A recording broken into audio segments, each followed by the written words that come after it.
This is your Anxiety Toolkit, episode number 221.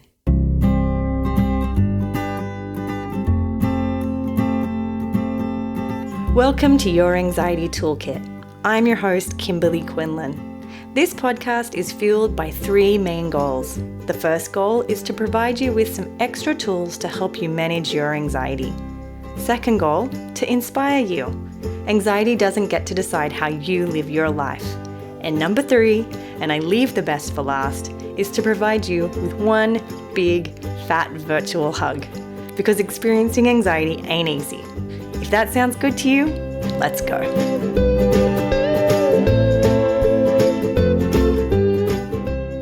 Welcome back, everybody. I am so thrilled to have you here with me today for episode number 221. Oh my, how is that possible?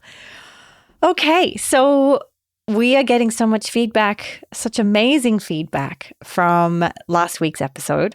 I wanted to additionally offer you one more bonus piece of content from our new course, which is called Time Management for Optimum Mental Health. You can check it out at cbtschool.com/time management. It is a course. We have it for $27. It's a mini course, so it shouldn't take up a ton of your time. And it's me showing you exactly how I manage time. Now, the reason I created that course was because so many people were reporting to me, clients, followers, listeners, that COVID has kind of destroyed the rhythm and the routines that they had, and that they really want to find a way to implement during their day, time to do their therapy homework, to get exercise, maybe have more pleasure in your life, maybe reduce overwhelm, a lot of overwhelm because the to-do list is always so long. Am I right? The to-do lists are always so long. There seems to be a never-ending list of things to do. So I'm added all that in, showed you exactly how I did that. Again, you can go and check that out, or you can click the link below in the show notes. But as a bonus to that course, I did a Q&A where people submitted their questions. And so I have addressed that in that bonus. And I'm today giving it to you free in today's podcast episode. So if you want to kind of get a feel for what we're covering, it will have some reference to the course throughout, but you don't need to purchase the course to get benefit out of this episode today. However, together they would be really beneficial, I'm sure. All right, so today we're going to cover a couple of main topics. Here I'm going to give you some overview. So some of the questions people, or the concerns or roadblocks they had around time management were things like, I don't have enough time. I have so much to do on my to-do list, right? Another question we will cover in today's episode is, I have so much I want to do. I just can't, again, find time. Someone brought up, and multiple people, brought up that they struggle to start and stop activities. They struggle to get motivation to get going. And then once they're going, they have a hard time transitioning into other activities. So we address that as well. Someone posted in that they struggle with having a good understanding of how long things take. And this is one of the reasons I have myself had to use a lot of time management, is I was underestimating how long things were taking, and that was leading to a lot of anxiety and overwhelm. We also address people who don't like a lot of structure in their life, and we also address people who don't like scheduling and don't like time management because they don't like being told what to do with their time. So we're going to address all of that today, but we also go much deeper into that in the time management course. So you can run over there if you want to take a look at that. Before we get into the show, let's do today's review of the week. This one is from Sheffy, and they said it's a wonderful resource. You can't help but love Kimberly. Oh, that's so kind. Thank you, Sheffy. She has such a warmth and sincerity, and is positive and funny, and spreads so much good into the world. On top of all that, she's a gifted clinician who does a great job sharing her knowledge with others. And she does all this with a lovely Australian accent. Oh my goodness, this is so kind. All of her content is fantastic, but I especially love the podcast because each episode is packed with so many nuggets of wisdom that are applicable to so many situations. They're thought-provoking, and I find myself pondering them long while after. They're also a good length. Great content without going on for hours and very digestible. Thank you so much, Sheffy. That is so kind. And actually, one thing as I'm really listening and reading that off, sometimes, I know I've mentioned this before, but creating a podcast can feel really lonely because I'm talking into a microphone. And sometimes I don't know if things land for everybody, right? I'm talking about what resonates for me and what I know has resonated for my clients, but it's never really sure, like, how is everyone feeling about this? So just getting your reviews actually is very heartwarming to me. So thank you. It actually helps me to feel like I'm on the right track and I'm helping and I'm bringing value to your life. So thank you so much, Sheffy. And please do go and leave a review. It does help me so much in my heart, but also helps me just to get more followers and listeners. All right, let's get over to it. Let's talk today about your relationship with time. Let's address some of these common roadblocks to time management.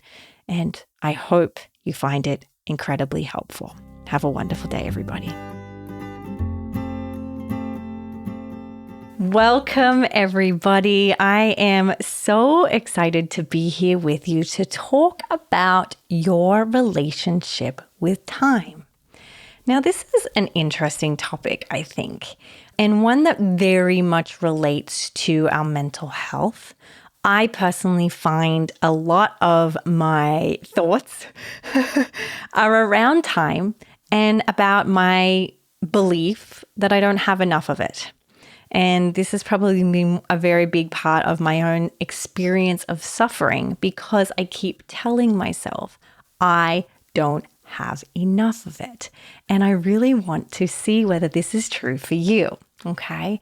Now, I did a poll on Instagram and asked my friends there to give me their biggest struggles with time management. As you may know, I have a full course on time management specifically related to managing mental health, how you can make time for your recovery, how you can make time for things that really benefit your mental health. A lot of the times we end up getting our to-do list done instead of scheduling in pleasure and downtime and rest. And we don't rest and have pleasure until we've got our list of to-dos done. But the problem is the to-do list is always longer than the day is. Am I right? Yes. All right. So we got all of these submissions of things that people struggle with. A lot of the topics we discuss directly in the course, but a lot of them I wanted to discuss today specifically related to these struggles and the relationship people have with time. Okay. So the first one here is I don't have enough time. Now I have two answers to this concern. Is number one, chances are you are right. You don't have enough time to do the things that you're pressuring yourself to do.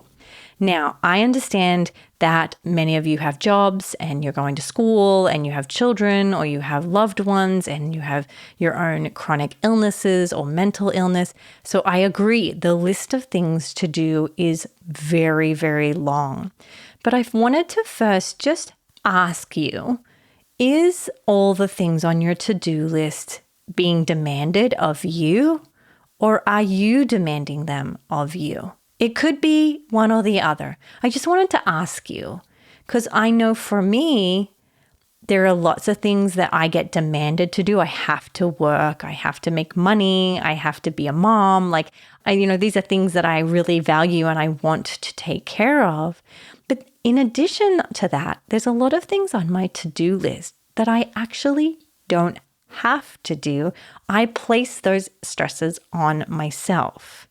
Now, we're not here to blame. I never want this to be about blaming ourselves, but it's helpful to inquire, what things on your list do you have that actually create more stress?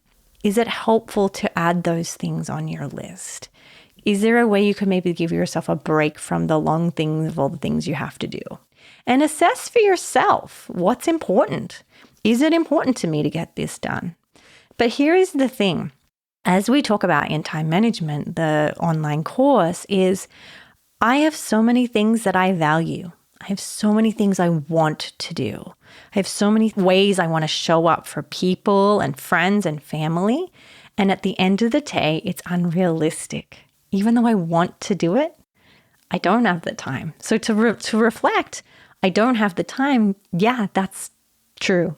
And I sometimes have to, the most compassionate thing I can do is to acknowledge that and be more realistic with the projects I put on my to-do list.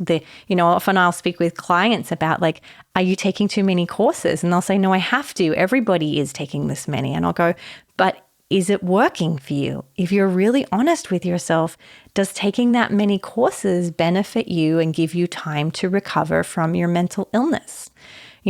Does saying yes to volunteer, while volunteering is an incredibly valuable and helpful thing, are you in a place in your life right now or a season in your life where you can do that in a healthy way that still prioritizes your mental health? Just questions to think about. You may have some strong reactions to these, and I would inquire if you do, right?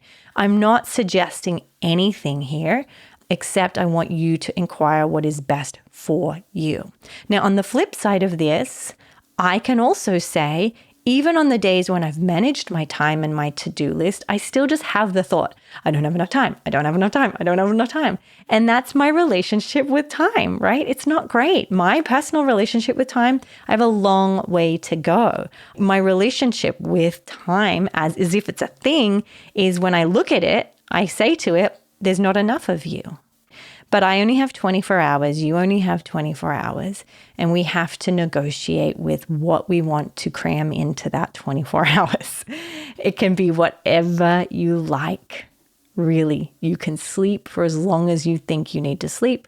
You can work. You can go to school. You can take up whatever hobbies. Your job is to decide what's best for you based on your values and your family and your needs. The next one is, I have so much to do.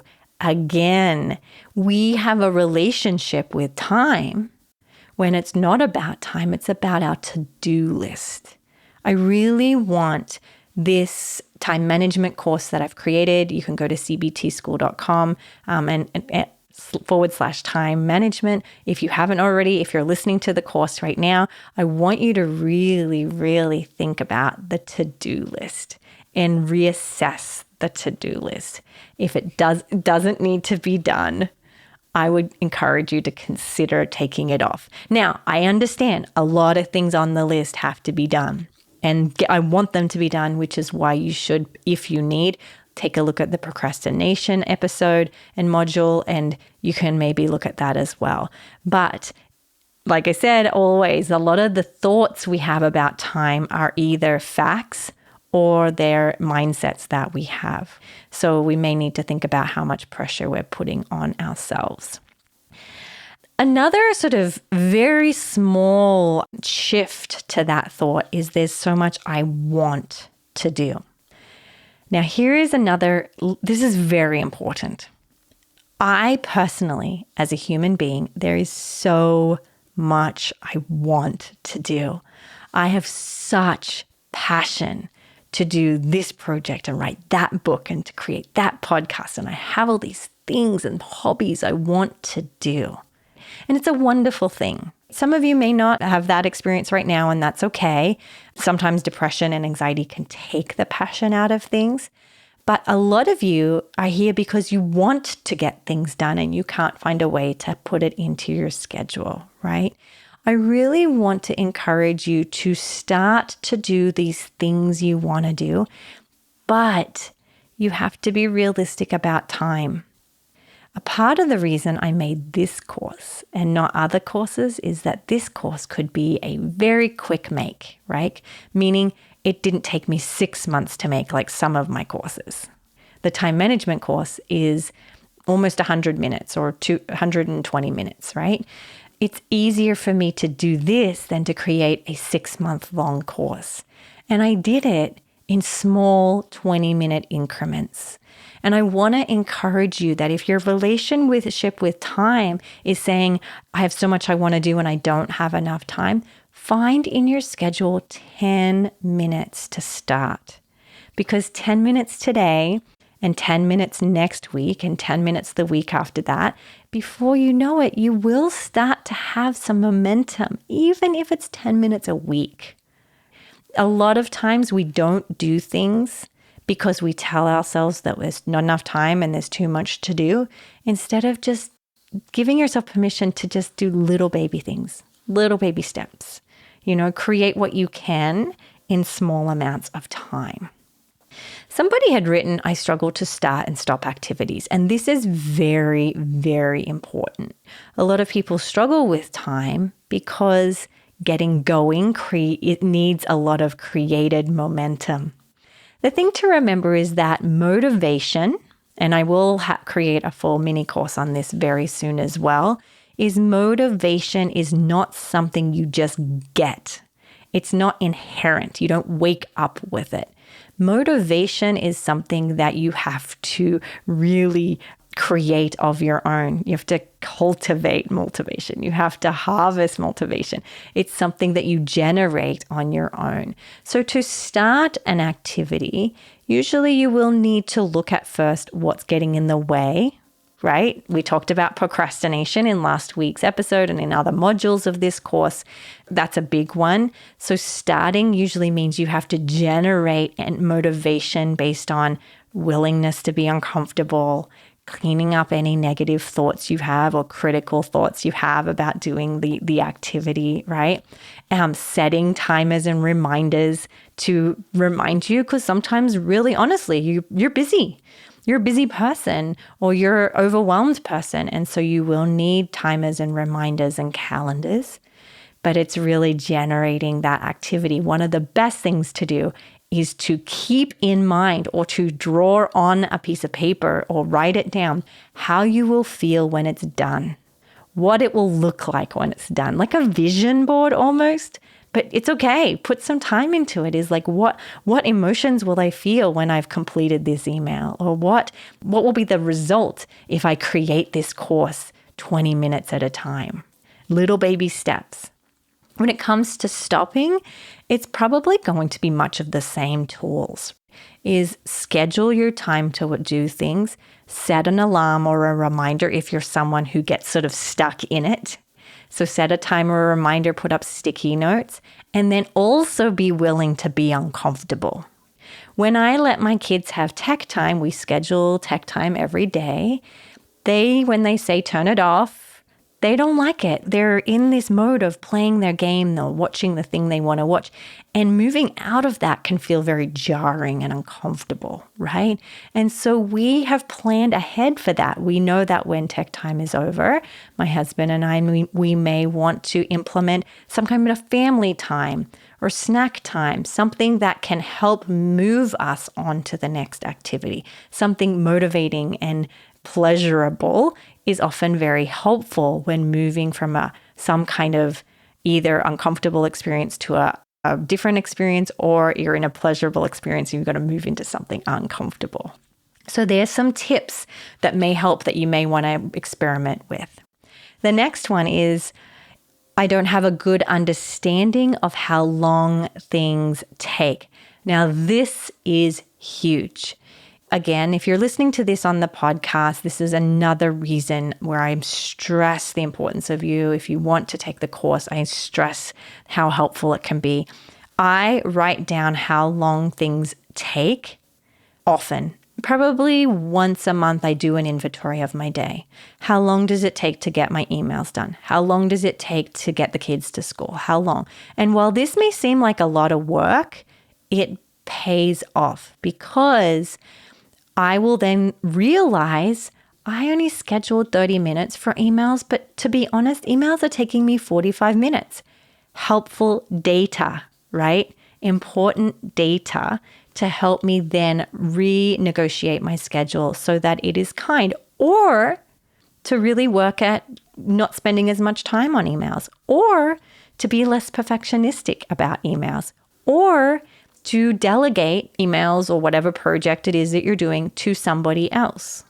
It may be that there are multiple solutions to this problem of not understanding how long things take. But I think the first thing is you've got to have data. You can't assume a solution if you don't know what the problem is. So please, I encourage you, it doesn't take long. Just have a little notepad, scratch pad, how long things take. Particularly the things where you're having a trouble in the day. It doesn't have to be the whole day. The next one is, this was very cool. I don't like structure.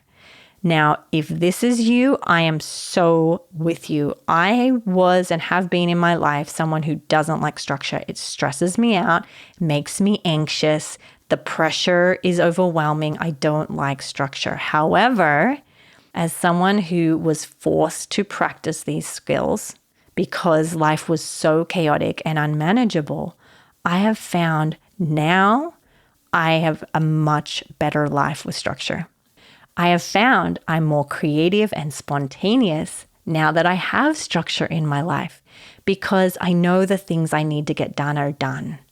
So then I feel free to go and do spontaneous things, take a drive, go on a vacation, and so forth. Because I know, or in this case during COVID, because everything is so uncertain, I know how long things take, the structure of days. If there were, let's say, someone in my family to get COVID, my children, myself, my husband, I know how to renegotiate the day really quickly because I have a really good understanding of the structure. It helps me to recalibrate if there is a major change in the day, right? Because I'm used to that structure. I know how long things take. I know the practice of things. It's been overwhelmingly beneficial in my life. And if you don't like too much structure, it doesn't matter. You can actually just block schedule. So I like to really be specific, but I know a lot of my colleagues and clients that I've taught this to, they just like blocks, right? Like bigger blocks, like 4-hour blocks. From 10 to 2 is work. From 2 to 5 is this. And those blocks can actually just create a little bit of structure for them. And then they can sort of slice in new projects if they have them. Homework for therapy if they need it. A lot of my patients I see, they're professional, successful people who are now I'm giving them additional 45 to 90 minutes of homework a day. And they say, how am I ever going to fit this in? I'm already overwhelmed. We go through this process and we look at where they could slide in 10 minutes here and 15 minutes here. And can you do some of your homework on your way to work and so forth? That can be really beneficial. That way, even though they don't like structure, they've found a way to prioritize what they need to get done so that they can get the benefits that they wanted. Last one. This is a big one. I hate being told what to do with my time. This is actually, I think, sponsored by my husband. But this was actually given to me from many social media people who have submitted their questions about time management. But I agree. I think my husband would very much agree with this. I hate being told to do what to do with my time.